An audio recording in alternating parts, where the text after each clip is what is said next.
말씀의 제목은 사랑의 능력이라는 제목으로 함께 은혜를 나누고자 합니다. 로미오와 줄리엣 다 아시죠? 영화로 좀 이야기를 시작해 보겠습니다. 로미오와 줄리엣을 보면은 개인적인 어떤 그런 편견, 그 시대의 그 가치의 기준을 뛰어넘는 위대한 그 사랑의 힘을 너무나 잘 보여주는 그런 이야기죠.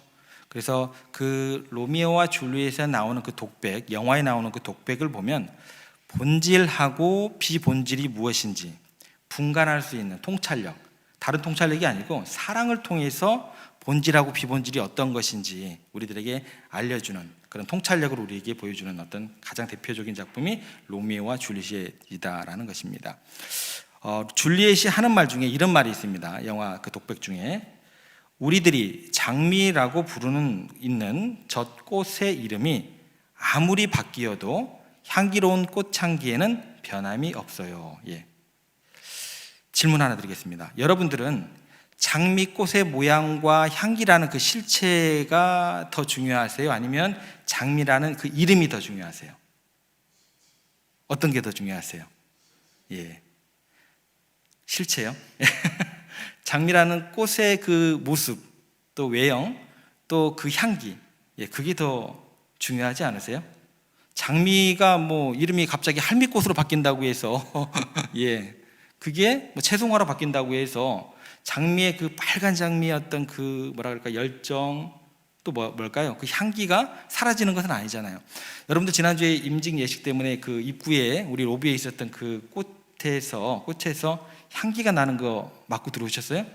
저는 그게 무슨 향기인가 어제 오늘 몰랐어요. 오늘 깨달았어요.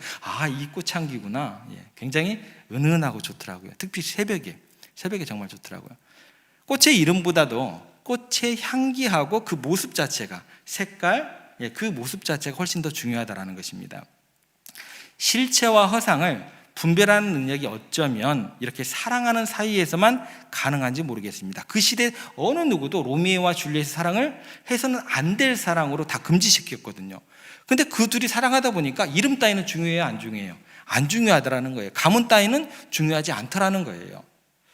줄리엣이 몬테규라는 로미오의 이름을 뛰어넘어서 로미오라는 그 인물, 그 자체를 받아들일 뿐만 아니라 그를 사랑하기 위해서는 대단한 용기가 필요했다라는 거예요. 그런데 그 모든 장벽을 어떤 능력을 통해서 헤쳐나가요? 사랑의 힘, 사랑의 능력이 그 모든 것을 허물어뜨리게 되었다라는 거예요. 이런 사랑을 알게 된 로미오의 응답이 굉장히 또 멋있습니다. 조금 전까지 캐플리트 가문을 막 저주하고 그 사람들을 찾아서 죽이고 다녔던 로미오가 이렇게 외칩니다. 지금 이 시간부터 나는 로미오가 아니요. 뭐요? 이름 따위는 중요하지 않다라는 거예요. 자기 부정을 하게 됩니다. 엄청난 이야기입니다. 자기 부정의 놀라운 선언입니다. 과거와의 완벽한 결별을 외치고 있습니다. 여러분, 이것은 무슨 힘이 아니면 불가능한 거예요? 사랑의 힘이 아니면 불가능한 거예요. 여러분, 이처럼 사랑 안에서 사람은 거듭나는 놀라운 비밀이 담겨져 있다는 것입니다. 사랑을 확신만 한다면 얼마든지 우리의 생각을 바꿀 수가 있는 거예요. 사랑을 확신만 한다고 한다면 우리의 인생을 바꾸는 놀라운 능력이 그 사랑 안에 능력 가운데 있다는 것입니다. 이것이 사랑의 위대함이다라는 것입니다. 오늘 본문에 나오는 나다나엘이라는 인물이 있습니다. 이 나다나엘이 예수님을 만나는 순간 이런 사랑을 경험하는 순간이 되었다는 것입니다. 그래서 그 순간 이전까지 자기가 가지고 있던 그 가치관이 완전히 뒤집어져 버립니다. 그때 당시에 사람들이 가지고 있던 시대적인 기준을 뛰어넘어서 그에게서 놀라운 세계가 펼쳐지는 거예요. 그 하나님의 사랑을 경험하면서 예수님을 자신의 구주로 또 왕으로 고백을 하게 됩니다. 우리가 지난 시간에 우리는 그 사랑의 능력 첫 번째 주제, 아름다움만 보는 사랑에 대해서 우리가 생각을 해봤습니다. 예수님께서 나다나엘이 딱 오는 걸 보자마자 하신 말씀이 있습니다. 그게 47절 말씀입니다. 한번 보겠습니다. 47절. 보라, 이는 참으로 이스라엘 사람이라 그 속에 간사한 것이 없도다. 여기에서 예수님께서 했던 말의 주된 요점은 뭐예요? 참 이스라엘 사람이고 간사한 것이 없도다. 근데 예수님께서 평가하신 대로 나다나엘이 참 이스라엘 사람이고 그 속에 간사한 것이 없었느냐는 거예요.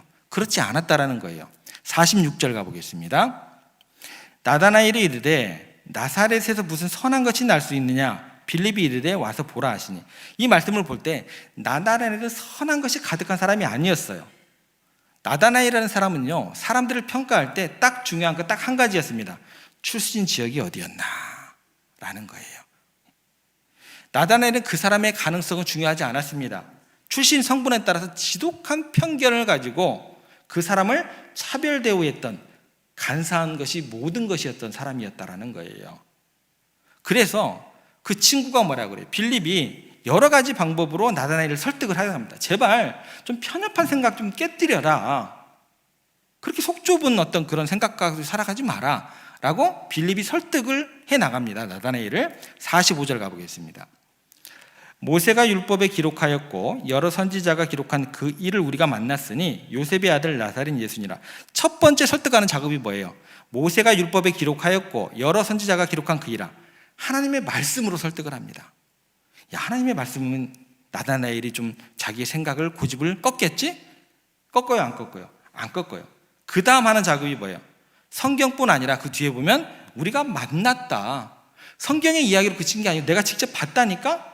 네 친구인 내가 봤다라는 거야. 내가 체험한 이야기다라니까 체험에 대해서 강조를 해요. 믿어요, 안 믿어요? 안 믿어요. 그래서 어떻게 했냐면 나 혼자만의 체험이 아니다라고 그 다음에 뭐라고 얘기를 하냐면 요셉의 아들 나사렛 예수라고 설화나 신화가 아닌 구체적인 역사적인 사실을 들어 설득을 하지만 나다나엘이 마음을 열지 않습니다.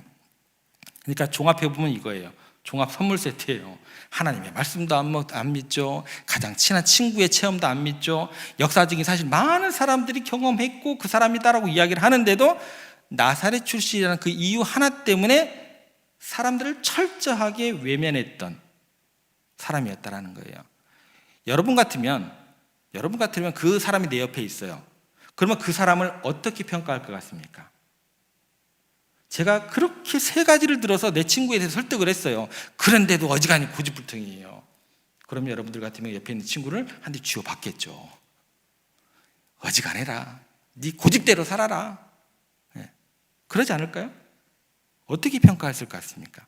그런데요, 예수님께서 이런 사람을 향해서 뭐라고 얘기를 하냐면 참 이스라엘 사람이다. 그 속에 간사한 것이 없도다 라고 이렇게 말씀하신 것입니다. 그런데요, 이 말씀에 대한 나다나엘의 그 반응이 더 가관입니다. 가관이에요. 구제불능이에요. 자신에 대해서 좋게 이야기하시는 그 예수님 말씀을 딱 듣고 난 다음에 나다나엘이 예수님께 하는 말이 무엇이냐면 어떻게 나를 아십니까? 제가 굉장히 부드럽게 이야기한 거예요. 이거를 좀 더 나다나엘의 그 마음을 담아서 이야기를 해볼게요. 어떻게? 네가 알기는 뭘 알아? 예수님께 그렇게 이야기하는 거죠. 이런 말입니다. 야, 뭐 이름께나 좀 난다 싶었더니 내가 자기 욕하는 것도 모르고 내가 자기를 어떻게 평가했는지도 모르고 그것도 모르고 나를 칭찬하는 주제에 네가 나 알기를 뭘 알아? 그렇게 이야기하는 거예요. 그런데 그때 예수님께서 뭐라고 얘기를 하세요? 빌립이 너를 부르기 전에 내가 무화과 나무 아래 있을 때 보았노라. 예수님이 어떤 얘기를 하시는 거냐면 빌립이 나다나엘을 부른 그 시점을 알고 계신다라는 거예요. 그러면 이 순간 나다나엘이 어떤 생각이 들까요? 아차, 내가 했던 얘기 들었다는 얘기네? 만났던 걸 알았다는 얘기네? 그 시점을 알았다는 얘기는 뭐가 되는 거예요? 내 얘기 들었네. 이게 되는 거예요. 그런데도 주님은 빌립을 만나기 전에 무화과 나무 아래서 기도하는 나다나엘의 모습만 언급을 하십니다. 다 알고 듣고 계셨음에도 그거는 일체 언급을 안 하세요. 그리고 무화과 나무 아래서 기도했던 그 모습만 나다나엘에게 이야기하셨다라는 거예요. 주님께서 우리를 바라보시는 이렇다라는 것입니다. 과거의 부정적인 면, 과거의 제약들 기억지 않으시고 어쩌다 행한 작은 믿음의 행위만 보신다라는 거예요. 이것이 뭐예요? 사랑하는 주님의 마음이다라는 것입니다. 여러분들은요, 사랑받을 가치가 있어서 하나님께서 사랑하시는 게 아니에요. 사랑할 만한 가치를 덧입혀서 여러분들을 사랑하시는 우리 주님의 시선이다라는 것입니다. 이게 복습입니다. 자, 이제 오늘 주제로 다시 넘어가 볼게요. 두 번째 사랑의 능력은 어떤 거냐면 헌신으로 이기는 능력이다라는 거예요. 이 정도의 시선을 덧입혀서 바라보시는 어떤 사랑을 덧입혀서 바라보는 그 시선 가운데 있기 때문에 그 사랑을 경험한 우리들은 어떻게 돼요? 감격하게 돼요. 그 사랑의 능력은 우리를 그대로 두게 하지 않다라는 거예요. 끌려가는 그런 수준이 아니다라는 거예요. 그 사랑을 경험한 사람은 우리가 자발적으로 주님 사랑합니다 뛰쳐나가는 그런 헌신의 능력으로 가게 되었다라는 거예요. 사랑을 경험하게 되면, 사랑을 확신하게 되면, 그 진정한 사랑이라고 한다면 내 몸을 다 바치고 싶은 그런 마음이 확 일어나는 거예요. 이런 이야기가 있다고 합니다. 여러분들 한번 적용해 보세요. 맞는가 맞지 않는가? 여인은 사랑하는 사람을 만나면 화장을 하고, 남자는 자기를 인정해 주는 사람을 만나면 충성을 하게 된다. 어떻게 좀 오늘 좀 화장 좀 하셨어요? 어떠세요? 오늘 좀 일터에서 좀 충성을 좀 하셨을까요? 예, 저는 오늘 충성되게 하루를 보냈다고. 예. 예수님은요, 그분의 뜨거운 사랑으로 나다나엘의 마음을 사로잡으셨고, 결과적으로는 그 사랑을 통해서 그를 위대한 사람으로 바꾸는 그런 견인적인 역할을 하게 됩니다. 그렇게 완고했던 나다나엘의 그 마음이 어떻게 바뀌는지 한번 살펴보겠습니다. 우리가 49절로 한번 가보겠습니다. 저희가 같이 읽습니다. 나다나엘이 대답하되 랍비여, 당신은 하나님의 아들이시오 당신은 이스라엘의 임금이로소이다. 여러분, 지금 나다나엘의 생각이 아주 급변하고 있습니다. 네가 알기는 뭘 알아? 라고 이야기했던 그 나다나엘이었어요. 그 마음 가운데. 근데 갑자기 급변하기 시작했습니다. 조금 전까지 뭐라고 했어요? 나사렛 촌놈 주제에. 그렇게 예수님 평가했던 누구였어요? 나다나엘이 지금 예수님의 엄청난 그 사랑, 자신의 허물을 보지 아니하고 자기의 좋은 점만 보시는, 복 주시는 그 사랑 앞에서 감격한 거예요. 당신은 하나님의 아들이십니다. 이스라엘의 왕이십니다. 이렇게 급격한 마음의 고백이 바뀌게 됩니다. 도대체 예수님께서 나다나엘에게 하신 빌립이 너를 부르기 전에 네가 무화과 나무 아래 있을 때 보았노라 라는 이 말밖에 없잖아요. 그 중간에는 이 말밖에 없어요. 그러니까 이 말씀 속에는 어떤 의미가 담겨 있길래 나다나엘이 이렇게 엄청난 큰 변화가 주어졌을까? 이 질문에 우리가 대답을 해야겠죠. 이 말밖에 없어요. 그 중간에는. 이 무화과 나무라는 이 말에는요, 그래서 두 가지 의미가 담겨 있다라고 우리가 생각을 해봐야 됩니다. 첫 번째는 뭐냐면, 이 무화과 나무 아래 있다라는 것은 뭐냐면, 지난 시간에 잠깐 얘기했지만 이스라엘 사람들에게 있어서 뙤약볕이 가득한 그곳에서 무화과 나무의 가득한 그 그늘 아래는 어떻게 돼요? 쉼의 공간이에요.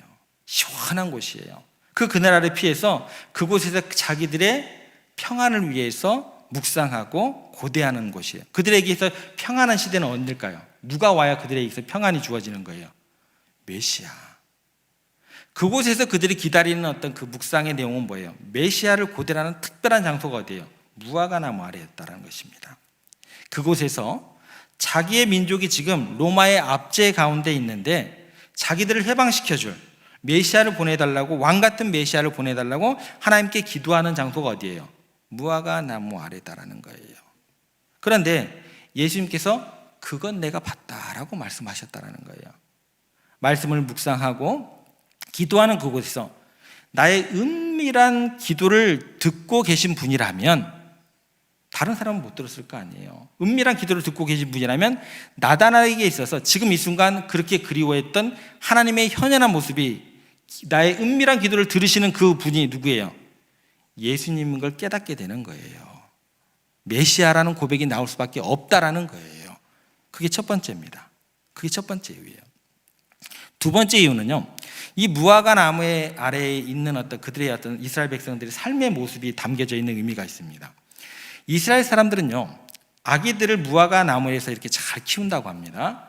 마을 어디에나 있는 그늘진 그곳에서 아기를 돌보기도 하고, 그러면 빌립에게 너를 부르기 전에 무화과 나무 있을 때 봤다라는 것은 이스라엘 보통 여인들이 아이를 키울 때 무화과 나무 밑에 데려가 가지고 아이를 안고 또 기도해주고 돌봐주고 아이의 머리에 손을 얹고 축복해주고 그 모습처럼 나다나엘의 모습을 예전부터 봤다라는 의미가 들어가 있는 것입니다. 그러니까 뭐란 이야기가 되는 거예요? 네가 아주 어렸을 때부터 내가 봐왔다. 내가 너를 선택하러 왔다 라는 말씀이 되는 거예요. 자, 그러면 이 두 가지 의미가 담긴 말을 들은 나다나엘이 어떻게 고백을 하게 돼요? 나를 아시는 주님, 나를 지으신 주님, 당신은 하나님이십니다. 당신은 하나님의 아들이십니다. 이게 첫 번째 고백이 되는 거예요. 첫 번째 고백. 조금 전까지는 뭐라고 고백을 했었는데, 나사렛 촌놈이라고, 그 사람 속에 무슨 선한 것이 있겠냐고 그렇게 빈정대던 나다나엘이 급격한 마음의 변화, 생각의 변화를 겪게 됩니다. 하나님이십니다. 하나님의 아들이십니다. 여기서 예수님을 하나님의 아들이라고 고백하는 것은요, 단순히 메시아라는 고백을 뛰어넘는 신앙 고백입니다. 이 말이 왜 엄청난 고백이 되는 거냐면, 왜냐하면요, 이 하나님의 아들이라는 그 고백 자체를 함부로 하면 안 돼요. 그때 당시에. 왜 그러냐면 바리새인과 제사장들을 비롯한 유대인들이 예수님을 하나님의 아들로 인정할 수 없어서 예수님을 죽였습니다. 그러니까 나다나엘의 이 고백 자체는요, 이게 그냥 메시아다라는 고백 자체가 아니에요. 굉장히 놀라운 고백이다라는 거예요. 예수님의 입장으로 한번 생각을 해볼게요. 예수님은요, 하나님의 아들이라고 한 것 때문에 그것을 부인을 했으면 십자가에 달려 돌아가세요? 안 돌아가세요? 안 돌아가십니다. 예수님이 그걸 부인을 안 하셨기 때문에, 그걸 부인하지 않은 것 때문에 신성모독죄로 십자가에 못 박혀 돌아가시게 됩니다. 그리고 예수님을 하나님의 아들이라고 이렇게 고백하게 되면 다 그때 당시 공의에서 다 출교를 당하게 됩니다. 그 정도로 가벼운 고백이 아니다라는 거예요. 그리고 이 하나님의 아들이란 고백은 지금 이 시점에서는 귀신들이나 깨달을 수 있는 영적인 높은 경지의 고백이다라는 거예요. 그런데 요한복음 지금 몇 장이죠? 1장입니다. 1장.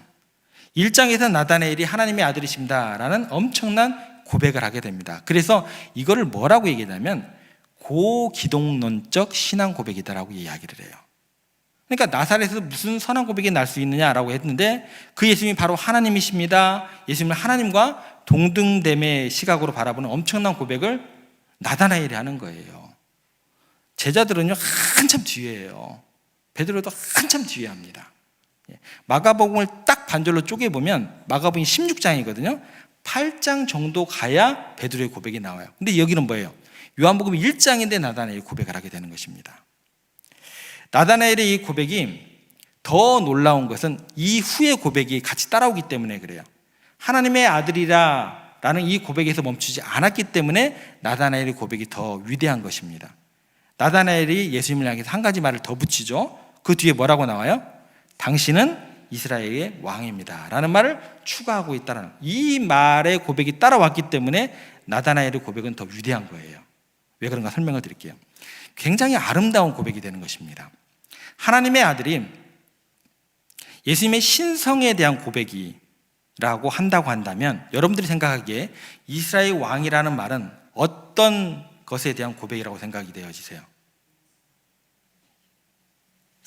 이 땅을 살아가는 어떤 육체적인 어떤 그런 거죠. 다윗의 후손으로 이 땅의 인간으로서의 위치가 어느 정도인지 예수님에 대한 고백으로 이렇게 쉽게 생각이 될 수 있다라는 것입니다. 근데 그 정도에 머무르시면 안 된다라는 거예요. 다윗의 자손, 즉 진정한 이스라엘 왕으로 오셨다는 의미도 있지만 그 의미보다 더 크고 깊은 의미를 여기에 함축하고 있다라는 거예요. 그건 뭐냐면 나다나엘 개인적인 헌신의 결단이 거기에 들어가 있다라는 거예요. 나다나엘을 예수님께서 처음에 부르실 때 뭐라고 부르셨죠? 참 뭐라고 부르셨죠? 이스라엘 사람이다 라고 부르셨어요. 나다나엘 부르실 때 하신 말씀을 그대로 연장해서 나다나엘이 이스라엘의 왕이십니다 라고 고백했다라고 이해를 하셔야 된다는 것입니다. 설명드릴게요. 예수님은 나다나엘을 참 이스라엘 사람으로 하셨습니다. 그런데 나다나엘은 예수님을 이스라엘의 왕이라고 고백을 합니다. 이 말이 어떤 거냐면 예수님이 바로 자기의 왕이시라는 고백이 되는 거예요. 무슨 얘기냐면 예수님께서 참 이스라엘 사람이다 라고 이야기를 했잖아요. 그러면 나는 이스라엘 사람으로서 당신을 이스라엘 사람의 왕으로 그렇게 고백을 합니다. 그 연장선상이라는 거예요. 그러니까 다윗의 자손으로 오실 왕적인 메시아라는 그 인정은 당연한 거예요. 나같이 거짓되고 허물 많은 사람을 참 이스라엘 사람, 이스라엘이 무슨 뜻인데요? 하나님의 백성, 그죠? 참 이스라엘 사람으로 인정해 주시니까 제가 어찌할 바를 모르겠습니다. 그렇게 나를 사랑하는 분이라면 내 전생애를 맡기겠습니다. 이제 주님은 나의 왕이십니다. 이제 나는 주님의 것이고 주님을 위해서 저를 마음대로 주장하여 주시고 이끌어 주시옵소서. 나는 하나님의 백성이요 하나님의 종입니다. 나의 주인, 나의 왕이시여 라는 고백이 되는 것입니다. 그냥 신분상으로 이스라엘의 왕이십니다, 그 영역에 머물러 있는 고백이 아니다라는 거예요. 여러분, 이게 얼마나 아름다운 인격적인 체험이 있고 난 다음에 사랑의 고백이 되는 줄 모릅니다. 우리가 어느 누구에게 헌신하지 못하는 이유는요, 그의 능력이 부족해서가 아니에요. 사랑에 대한 확신이 없기 때문일 확률이 굉장히 높습니다. 우리 인생의 어느 날인가 진짜 사랑을 경험하게 되면 내 인생 바치고 싶은 생각이 그냥 들게 되어 있어요. 나 같은 죄인을 그렇게 귀하게 여겨주시고 선택하신 분이라면 내 인생 다 바쳐서 나는 그분의 백성이 되고 그분의 명령에 따라 움직이고 그분의 뜻대로 살겠습니다 라는 고백이 가능하게 되는 것이다 라는 거예요. 그래서 놀라운 사랑의 고백이 되는 것입니다. 그런데요, 너무나 안타까운 것이 뭐냐면 많은 사람들이 신앙을 이 두 가지 중에 어느 영역으로만 집중하는 줄 아세요? 첫 번째 고백이 뭐였어요? 하나님의 아들이십니다. 신앙을요, 하나님의 아들이십니다라는 이 단계에서 멈춰버리는 거예요. 이스라엘의 왕이십니다 여기까지 안 가요. 이게 큰 문제다라는 거예요. 많은 그리스도인들이요, 예수님을 높이고 예배하고 경배하면서 헌신을 다합니다. 그런데 놀랍게도 예수님을 그렇게 하나님의 아들로만 고백하고 자기 자신의 왕으로는 고백하지 않는 경우가 굉장히 뭐예요? 많다라는 거예요. 나의 왕으로 고백하면서 그분의 통치권 아래 있는 인생으로 그분의 명령대로 움직이고 살아가지 않으면서도 나는 신앙생활 잘하고 있습니다 라고 생각을 하는 경우가 굉장히 많다라는 거예요. 왜요? 그 앞에 신앙이 그럴듯하거든요. 그런데 이것은 마귀도 이렇게 할 수 있다는 것을 잊으시면 안 됩니다. 마가복음 5장에 보면 귀신 들린 사람이 예수님께 막 달려와요. 그리고 꿇어 엎드려서 경배하고 절하면서 다음과 같이 이야기를 합니다. 마가복음 5장 6절하고 7절 말씀입니다. 함께 읽습니다. 그가 멀리서 예수를 보고 달려와 절하며 큰 소리로 부르짖어 이르되 지극히 높으신 하나님의 아들 예수여, 나와 당신이 무슨 상관이 있나이까? 원하건대 하나님 앞에 맹세하고 나를 괴롭히지 마옵소서 하니. 달려와서 절하면서 경배를 합니다. 그 다음에 뭐라고 해요? 하나님의 아들 예수여. 앞부분의 신앙 고백이에요. 나단을 했던 하나님의 아들 예수여. 신앙 고백을 제대로 했습니다. 누가요? 귀신이. 그런데 그 다음 하는 말이 뭐예요? 나와 당신이 무슨 상관이 있습니까? 나를 괴롭게 하려고 왔습니까? 내가 당신을 하나님의 아들로 높여는 주겠는데, 예배는 드려주겠는데 내 삶에 간섭하지 마십시오. 내 왕 따위는 될 생각조차 하지 마세요. 그게 누가 고백한 신앙 고백이에요? 귀신이 했던 신앙 고백이에요. 내가 일주일에 한 번 예배 드려줄게요. 내가 일주일에 한 번 와서 헌신할게요. 그런데요, 내 일상에는 관여 하달랄랑 생각하지 마세요. 간섭하지 마세요. 나와 당신이 무슨 상관이 있습니까? 이게 무슨 신앙이에요? 귀신 신앙입니다. 여러분, 여러분의 생활 속에서 주님과 상관없이 살아가시면서 교회에 와서 하나님의 아들이라고 고백을 하면서 그런 수준의 신앙 생활을 하면서 나는 잘하고 있습니다, 자랑할 수 있다는 거예요. 회개하지 않을 수 있다는 거예요. 그런데요, 나다나엘은 오늘 당신은 하나님의 아들이실 뿐만 아니라 바로 이스라엘의 왕으로 고백하면서 나의 왕이라고, 내 인생의 주인이시라고 그 주인 되신 그분께 나의 모든 주권을 넘겼습니다. 이것이 뭐예요? 바른 신앙입니다. 균형 잡힌 신앙입니다. 중심이 잡힌 신앙이에요. 여러분, 간절히 부탁드립니다. 꼭 하나님 앞에서 이 고백까지 나아가시기 바랍니다. 주님은 나의 왕이십니다. 나의 구주이십니다. 내 모든 것을 그분의 뜻대로 사는 것이 가장 영광스럽고 성공적인 삶인 줄로 믿습니다. 이렇게 승리하시는 여러분들과 우리 세종의 모든 가족들 되시기를 주님의 이름으로 축복합니다.